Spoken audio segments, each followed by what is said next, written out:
ಅವ್ವನು ನೀರಿಗೆ ಹೋಗಿಹನು, ಅಪ್ಪನು ಪೇಟೆಗೆ ಹೋಗಿಹನು.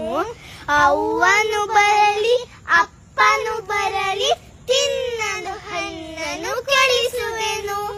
ನನಗೂ 2 ರೆಕ್ಕೆಯ ಹಚ್ಚು, ಹಿಂಗಳಿ ಬಣ್ಣದ ಹುಚ್ಚವ ಚುಚ್ಚು.